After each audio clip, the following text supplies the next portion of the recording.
Hey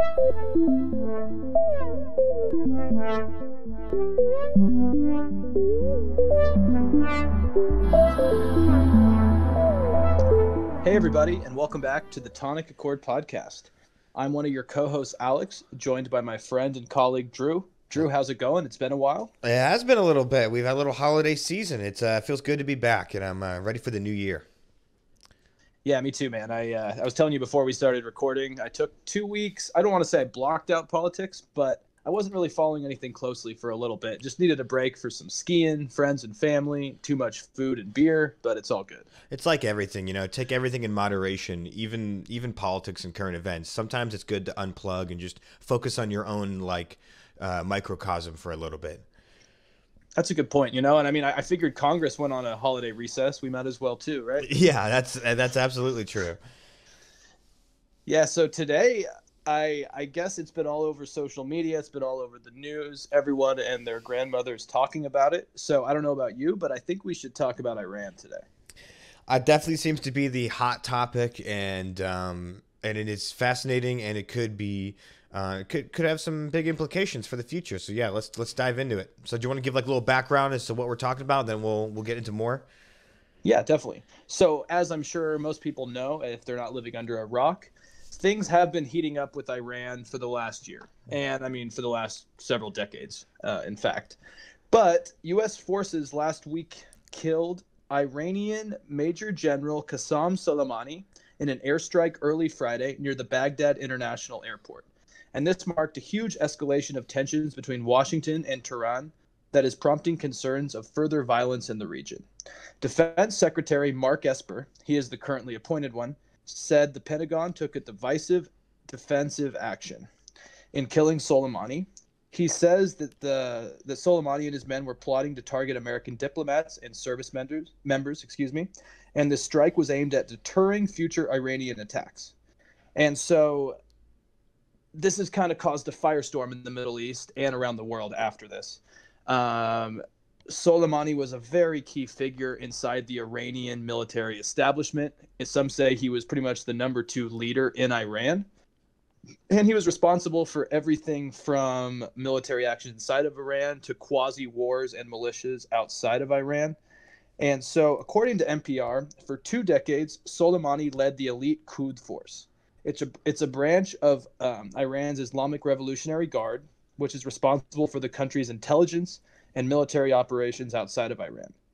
And the strike on Soleimani came a week after a rocket attack in northern Iraq killed a U.S. contractor. American officials said an Iranian-backed militia was responsible. And so the Trump administration also tied Soleimani to recent violent protests in the region. And President Trump stated that Soleimani was plotting imminent and sinister attacks on American diplomats and American personnel. And so I guess in theory, this attack could have been to prevent an imminent threat. Yeah, it was a preemptive strike, from what they say. Right, exactly. And as we'll go into this further, it's a complicated issue. And to be honest, I'm really not sure how I feel about it. Because it could be positive, it could be bad, but either way, it's a big decision. Yeah, and I think it's really interesting to see how the different sides of American politics has framed this. Right. Because, Soleimani is an interesting character where it's very easy to frame him one way and very easy to frame him another way. And one way people have been framing him is, the U.S. attacked an Iranian general, right? Like if someone attacked a U.S. general, like it's like that's obviously an act of war.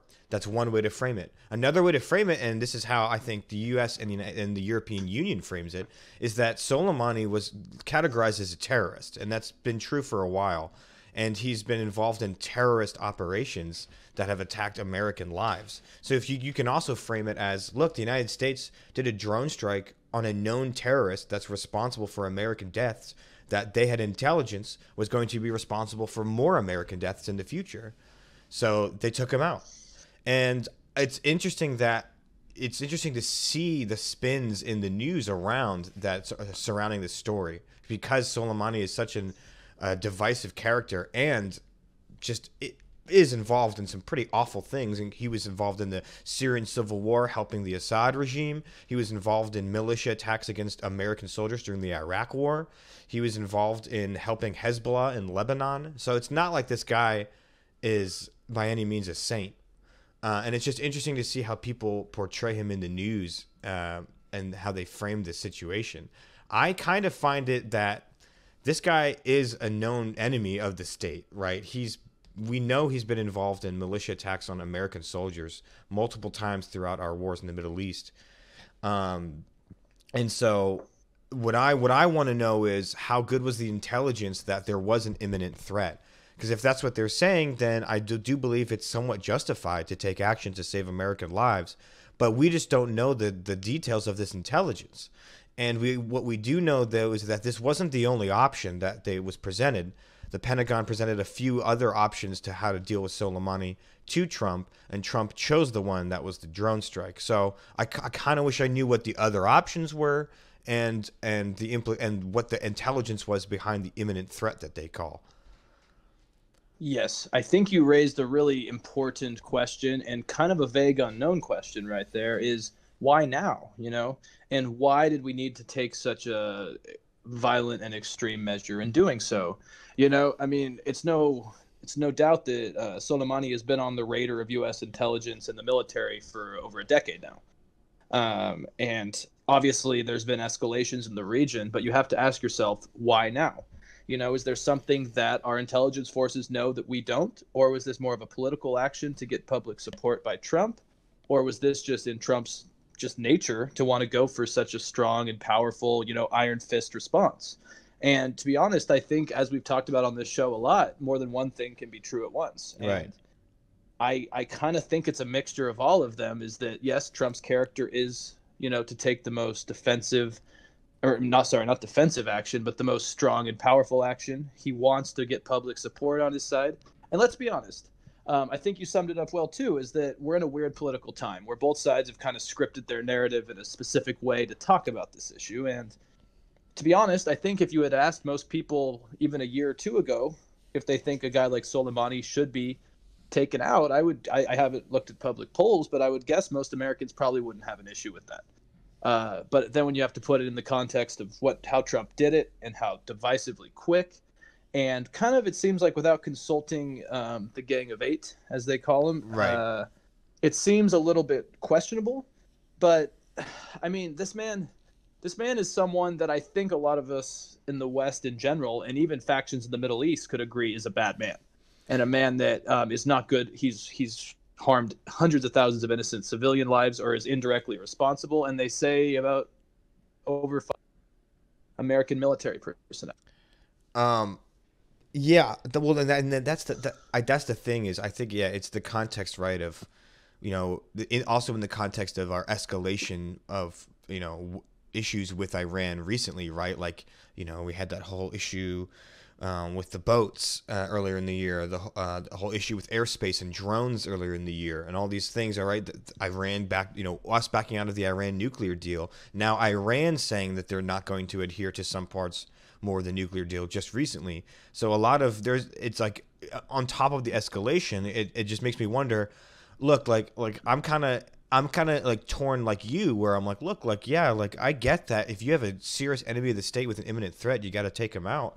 But like, is that the best option right now? Was that exactly like you said? Is the timing right now? Because it seems like now it's just going to escalate even farther. Iran has obviously said of course they're going to say this, but they've said that they believe this is an act of terrorism against their own state. That it's like an act of war, and so we'll see what happens. But I do agree that something like a drone strike on an enemy general that you're not technically at war with, right? You might want to consider talking to Congress. You might want to consider talking to the Gang of Eight, right? Our security allies in Europe and Australia and abroad. So I just wonder if this was the best action, but I do understand, right? Because like you mentioned Trump's policy, he from the get-go when he was elected and is running was always talking about how, You know, if you threaten American lives, we're going to come and basically kill you. The whole no more Benghazis kind of thing. And it seems like, as far as that, if he's sticking to that policy point, that's what that's what he said he would do, and that's what he's doing. Now we can disagree on whether that's the best route, but at least that this is one area that maybe politically he's trying to stay consistent, and appeal to his base. Now, on top of that, it probably is also just, he likes to pick the brash option. I don't think he's as going as far as trying to start a full-on war to like gain popularity. I don't think that would even work really, because of, he said that that's what politicians do. I don't think he's going that far, but I don't know. It's really interesting. I wish I knew more about the intelligence behind what this imminent threat was, to be honest. And that just may be something that we won't know for a while. Right. And it's true, as I think you have a good point with no more Benghazi. Trump is someone, as we've talked about numerous times on this show, he's someone that's kind of broken down the establishment. He's broken down the civility of political discourse, which in some ways I could say is awful, and in some ways is maybe better. And in this case, I think it's really complicated, and there's not a lot of political issues that I can just openly say I don't know. But on this one, I really don't know down the road how this will affect things. But to be honest, to me at least, I guess I want to cite this NBC News article from 2015, because it actually is kind of an interesting article. I dug it up today when I was looking into this a little bit, and it talks about Soleimani, and it kind of highlights that, 4 or 5 years ago, he actually was, both sides agreed that he was a big threat to future policy. So I'm just going to read a little bit of it, because I think it does highlight the fact that this guy maybe is someone, because everyone says, well, Bush, Obama, they never went after this guy or any of the Revolutionary Guard in such a context. But maybe it's because the politics of civility and just the fact that they were both establishment politicians and wanted to work inside the lines kept them from doing anything, So the article says, as Iraqi forces attempt to root ISIS out of Saddam Hussein's hometown of Tikrit, I probably butchered that name, a general known for his military might and political prowess has stepped out of the shadows to shepherd the fight. But the man known as the Shadow Commander and Dark Knight in the Western media is not Iraqi. He's a loyal commander of Iran's Revolutionary Guard. This man is Qassam Soleimani, and he's probably the most powerful figure that is generally unknown outside Iran in the Middle East. He's essentially Iran's viceroy for Iraq, said Jim Phillips, Middle East analyst for the conservative think tank The Heritage Foundation. He's the puppet master controlling numerous Iranian surrogates in various countries. And then down the way a little bit, it says, but while the U.S. has had a shifting attitude toward Iran in an effort to fuse a deal over its nuclear program, albeit this is when they were talking about, maintaining the nuclear program, working with Soleimani against ISIS will be regrettable, said Phillips. And so basically what I'm trying to highlight here is that this has been a man that has been causing chaos in the region for a long time. And he's been putting up these quasi-governmental military forces that they've called militias in the region. And to be honest, a lot of people, especially inside the United States, are arguing, the United States should not be doing these imperialist actions of taking out foreign generals. But in a way, what Soleimani and the Iranian Revolutionary Guard have been doing is imperializing the Middle East. They've been going into Iran, Syria, Yemen, and bolstering whatever side they believe in and causing more chaos and death. So I think it's very uninformed for some people especially the liberal media, to say that this is only a purely American imperialist takeout of a foreign leader. No, we're stopping a guy who's doing exactly the same thing, Right. I mean, that's very true. I mean, yeah, Iran is imperialistic in its own, based on how much paramilitaries they support, and the fact that they, there's the whole Iran-Iraq war. They've tried to increase their power countless times in the region, and by supporting anti-democratic, anti-free thinking, regimes. So yeah, you're absolutely right. This guy's definitely not a saint. In fact, he's obviously an enemy of the state. And so yeah, so it was interesting to hear, like you said, especially the liberal media, especially the late night shows and stuff, that they never mentioned that this guy is a known terrorist, right? They say he's a general, that Trump is going to commit war crimes and stuff. and they don't mention that Soleimani is committing war crimes himself. Now, here's where the issue is: the issue of war crimes. Now, obviously, it hasn't happened yet because, but Trump had mentioned that, you know, for future retaliation, that he would target Iranian cultural sites. That definitely is a war crime, and I definitely don't agree with that. That is not just too far, but I just think unethical and, you know, unnecessary. Targeting cultural sites is something that I think has long lasting consequences past whatever current war you're in. You know, ISIS destroyed cultural sites and their expansion of their quote unquote caliphate, and now the world will never have some of these artifacts ever again. Even in major decisions back in World War II, the United States decided not to use the bomb on Kyoto because of Kyoto's cultural importance to Japan and the world. So I mean, you know, this is something that has been done, you know, since after World War One, that where people agreed to not really go after cultural sites. So I really don't like how Trump is threatening that over Twitter. Like, you know, again, it shows that he's not really. I don't think he thinks very much before he tweets. But as far as this current strike, again, I just don't think we know enough currently. But I would have to say, if it is true, if the premise is true that there was an imminent threat on American lives, like because the issue started to arise because of this embassy, right? The Quds forces are supposed to support this local militia that started to attack the embassy, where they had damaged some of the periphery of the U.S. embassy in Iraq. They had lit fires, and if we knew for sure that there was supposed to be like an assault on the embassy or something like that, then yes, I mean, you know, a drone strike is one way to deal with that. I wish I also knew more about what the other options were. I mentioned that again. It's just a shame that we don't know that. But again, I think if all the facts that we're being told are true, then I think this could be in the wheelhouse of an appropriate response. It's just a shame that it's after this years of escalation. I think that we shouldn't even be at this point to begin with because of us backing out of the Iran nuclear deal. I think years earlier we should have stayed in the nuclear deal, worked with our allies to have oversight over Iran, and work productively to preventing this kind of escalation and this kind of conflict. Because now we're in the territory of full-on violence. Yeah, and I think you addressed several good points here. So let me get at one of these one by one here. And so first, the cultural sites. I think you're absolutely correct, man. The United States has always sought to save civilization rather than destroy it. You know what I mean? And I think you covered that well, talking about Kyoto. And yeah, the Taliban and ISIS in Afghanistan and Iraq have destroyed numerous Islamic, Buddhist, and other minority religious groups' artifacts, shrines, and temples.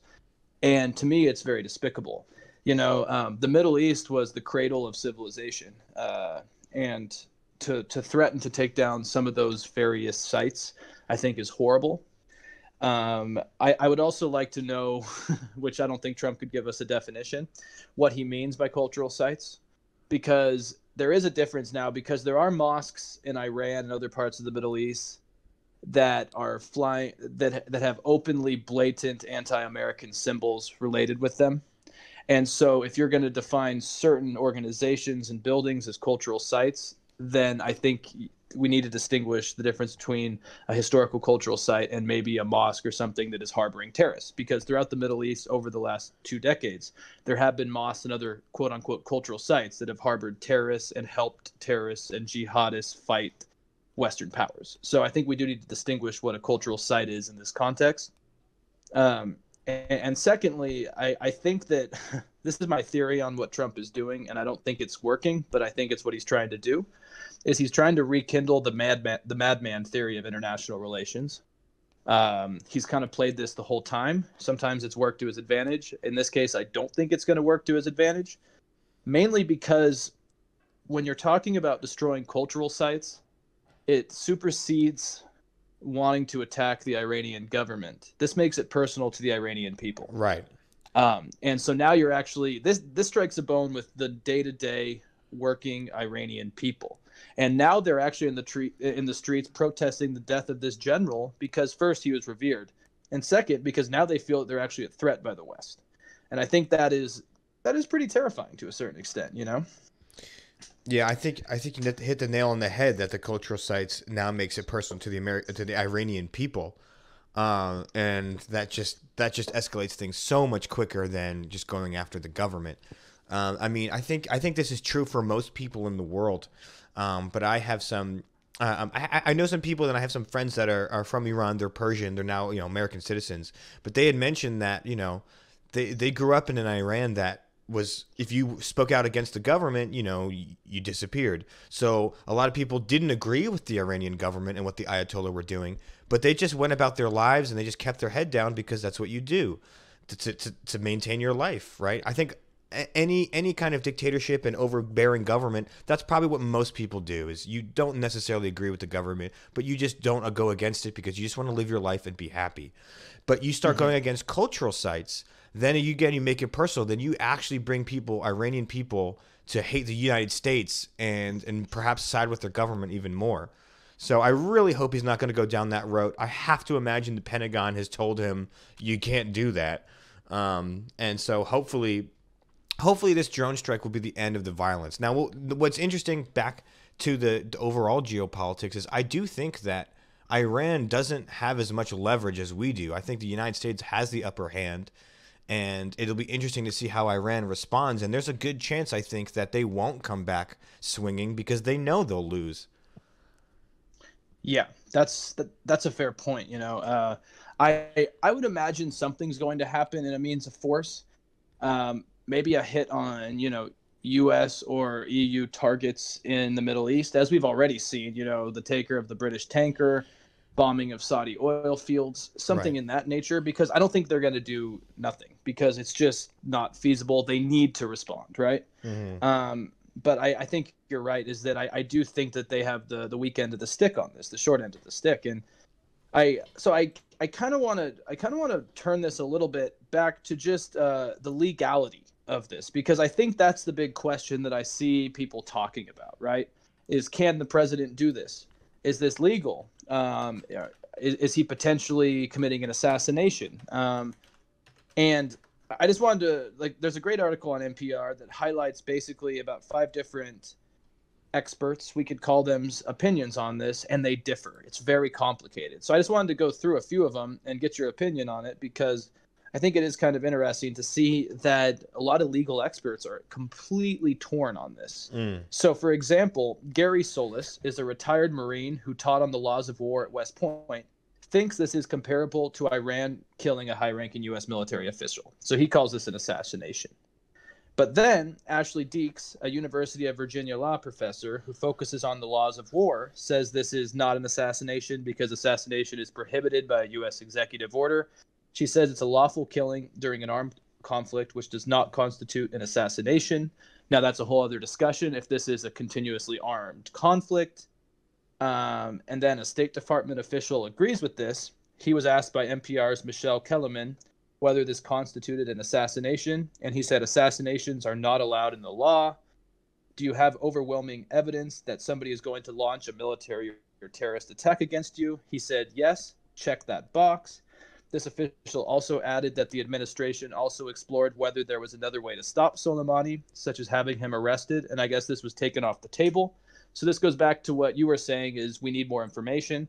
And at least from people that were in the room and a lot of top State Department officials, it does sound like there was more information, and maybe this was the last step. But then going down the line even more, Jack Goldsmith, a professor at Harvard Law School, notes that presidential war powers have been steadily expanding for years.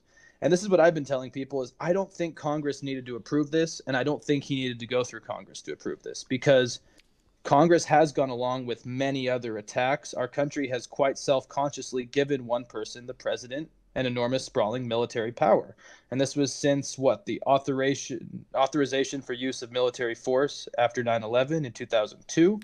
And since then, the president has been given more and more authority. So to be completely honest, I kind of have to side with the people that say that if you even have somewhat of a defense of a legal of a or imminent issue, then maybe the president can act on.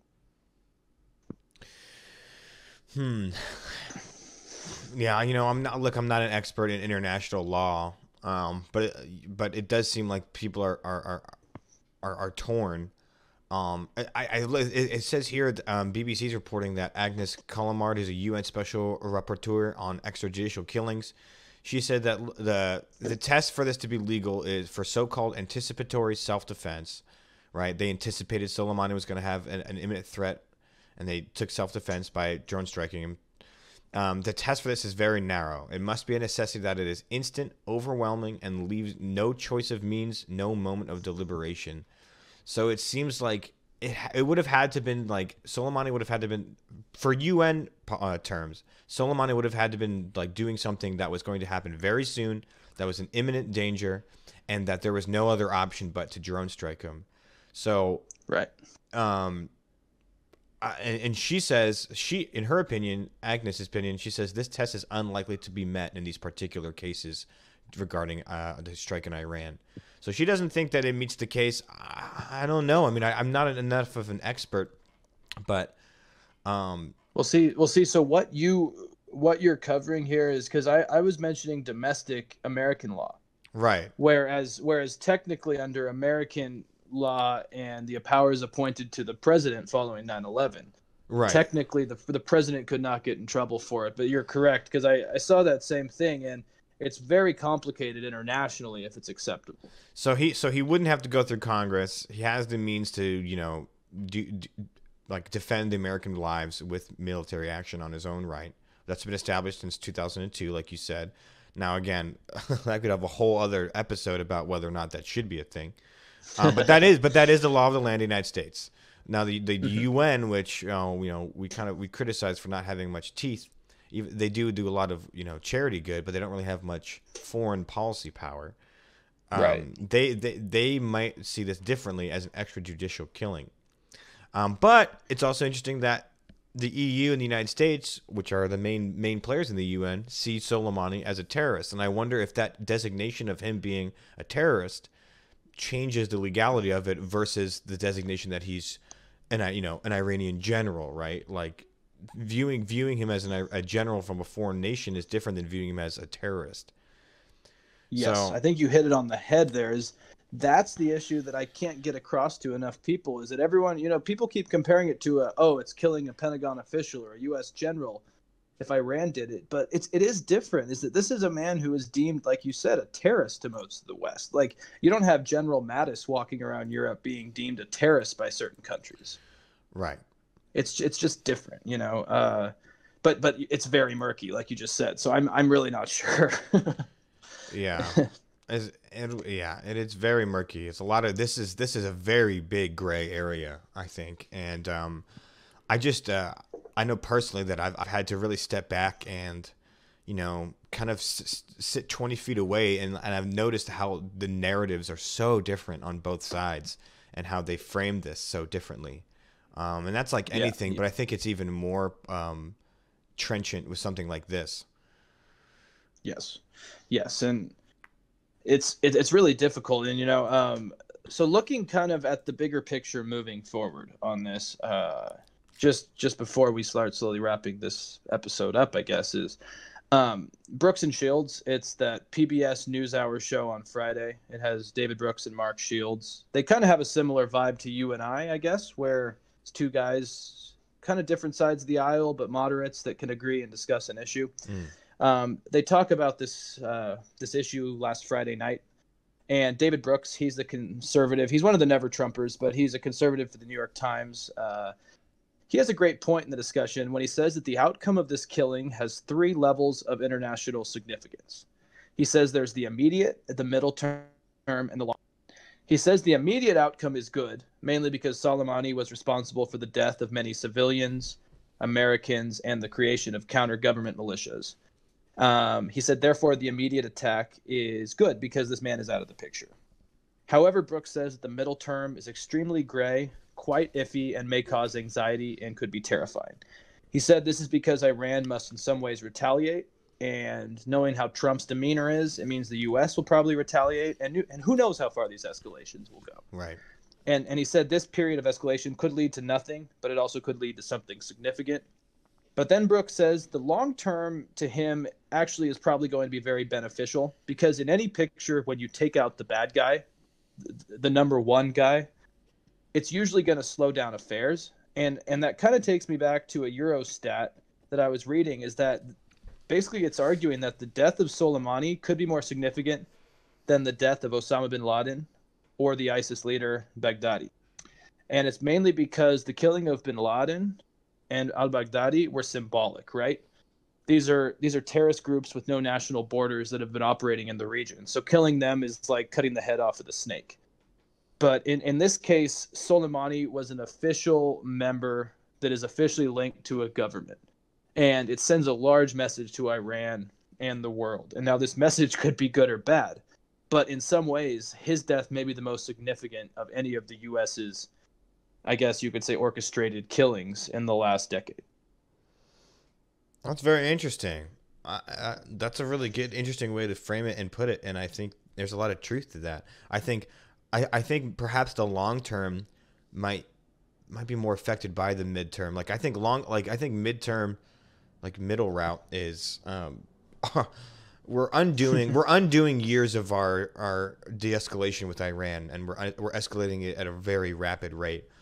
So I think a lot of it depends on that, is how far the escalation will go. If it doesn't go much farther, if it kind of is just Iran does something for show, and it shoots down an unmanned drone, okay, or something like that, and the U.S. can just kind of shake it off, then perhaps we come out on top. This is a good thing, and a guy responsible for a lot of destabilization is out. I think it depends on how far the escalation goes to see the more long-term stuff. But it is interesting to frame it like that. It's perhaps more important than bin Laden based off of his actual on the ground operations in the Middle East. Right. Yeah, and I think you're right, though. It's like the middle term is linked to the long term, and I think that is the problem with a lot of conservatives. And Mike Pompeo did his runs on the Sunday morning shows, defending this. And a lot of people talk about how instrumental Mike Pompeo was in this decision, which to me is worrisome in a lot of ways, because I don't think he has the expertise in the region to be the one making this decision. And I think that's the hubris and kind of the ignorance in a lot of conservatives on the side right now, is I think a lot of them are just blindly believing that in the long term this is good. And I mean, I think David Brooks isn't one of those, but he still seems to be on board with that. And I'm more hesitant to it. But then history, if history does repeat itself in this, it's just another quagmire with Iran that's probably going to lead to nothing violent, like you said.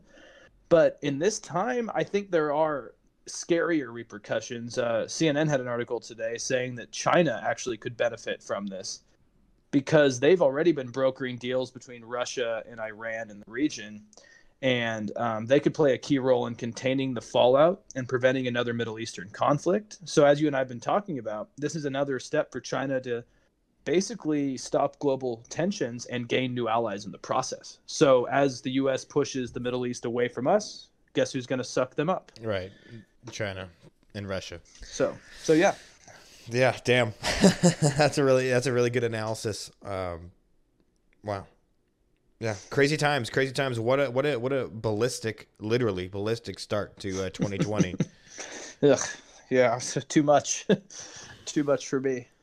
Well, folks, stay tuned to the Tonic Accord. We will definitely be keeping an eye on the tensions in the Middle East. I have a feeling that this will be another topic that we'll discuss again in 2020.